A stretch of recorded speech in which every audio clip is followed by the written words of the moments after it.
Well, good morning folks, and welcome back to the channel. Thanks for joining us. Thank you. Adios. These are our last few days in Europe, and we're making our way back to Portsmouth, and we're using Brittany Ferries from Santander in Spain. It's an overnight sailing that takes about a day and a half all told. We couldn't find out exactly what we wanted to know about the trip, so hopefully this helps you. And it's only 10 minutes or so long, so sit back and watch me waffle on, but there might be something of use to you. Anyway, enjoy. So this was our park up last night before we go to the ferry. It's literally 10 minutes down the road from the ferry port, but as you come into Santander you pass the ferry and then come to this park up. It is very popular. I would advise you get in here certainly before 11, because this is the state of the park up first thing in the morning. It's very crammed.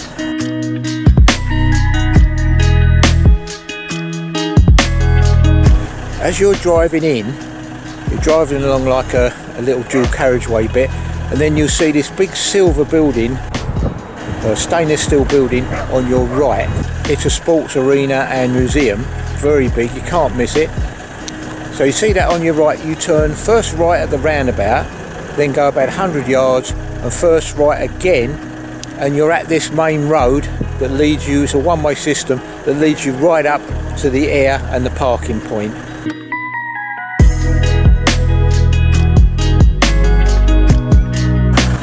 It's obviously a very well-known park up. It's a municipal one, so it's all free. They've got a few services here, no hookup, but it's ideal for one night, overnight, while you wait for the ferry and you know you're close.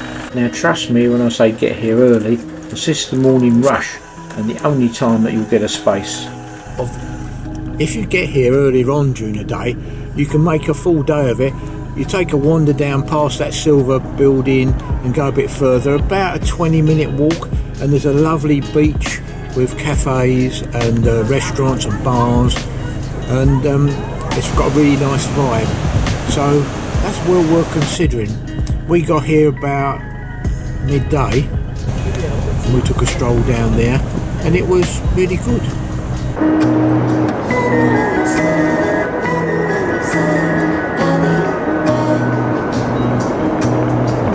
So we're off now. It's just 10 o'clock and we'll be at the ferry port very shortly.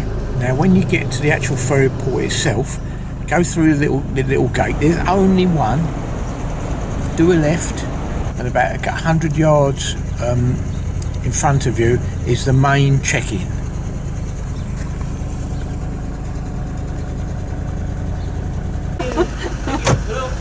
Saying hello to you. Thank you.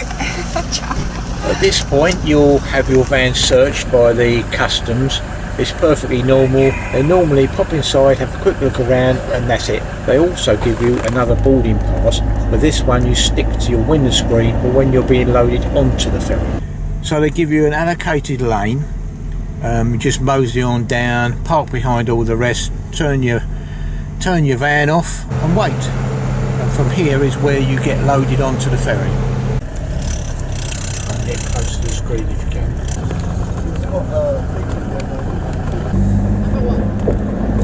Thank you. Thank you.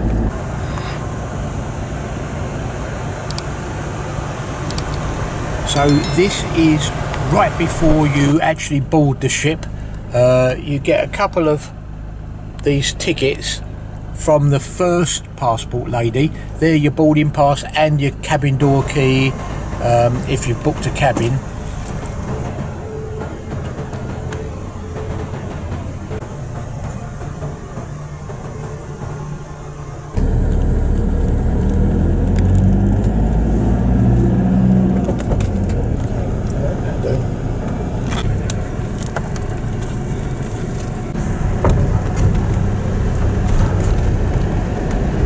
Driving on's pretty foolproof.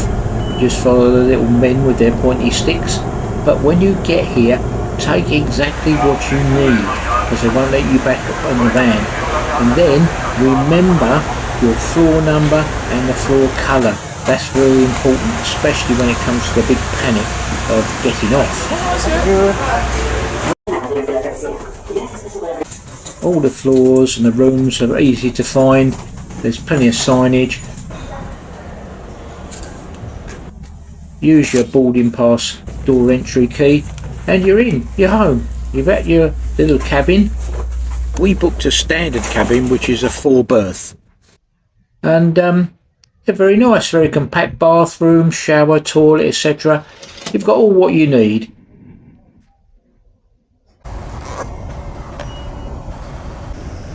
And while you're fiddling about settling in your room, the ship is busy getting ready to sail. Before you know it, you're off.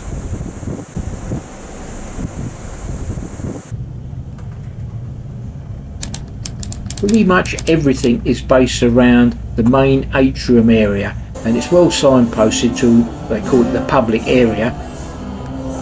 All floors and signage will lead you to that main public area where everything is, the restaurants, bars and lounges.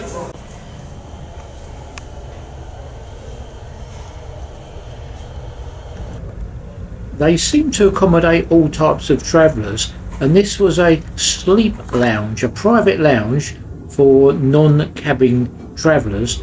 They also have quite a selection of different types of cabins as well, even pet-friendly cabins. We paid £99 for our cabin, and that's inclusive of whether you use one or all 4 of the beds.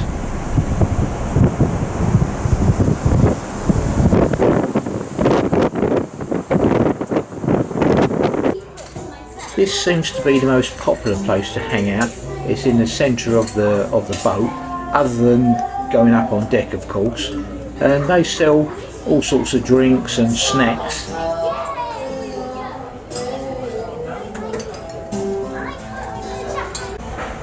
Further along is this restaurant where you can get more substantial food and you can sit down and eat it. They do breakfast, lunch, evening meals and snacks during the day.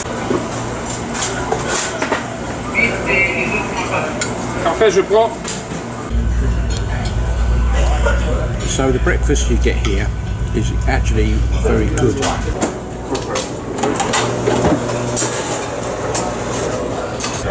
None of this silly continental stuff.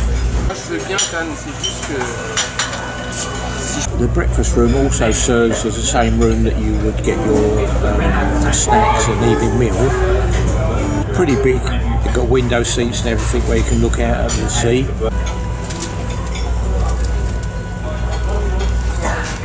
But the breakfast they serve here is full English. It's €9, and then with a coffee or tea, it's a bit extra on top. We had 2 breakfasts,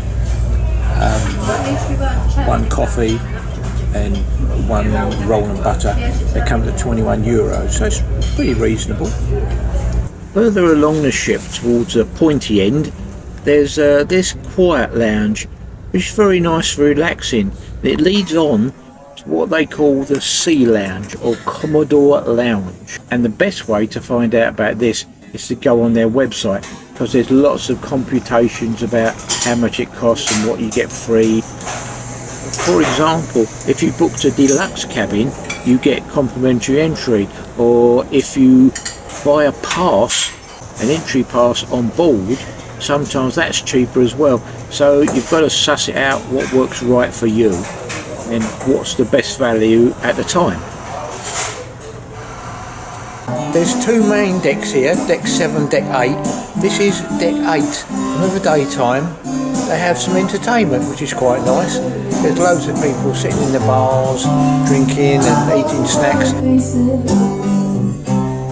People going by, I see friends shaking hands.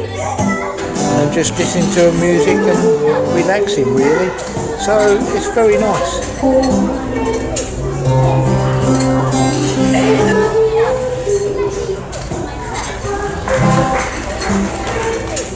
They've got various things up on deck, even some gym equipment, but lower down again they've got the normal duty-free shop full of stuff, if you want that. There's a little kiddies explorers club, which is a playroom, and further along is the Azul restaurant.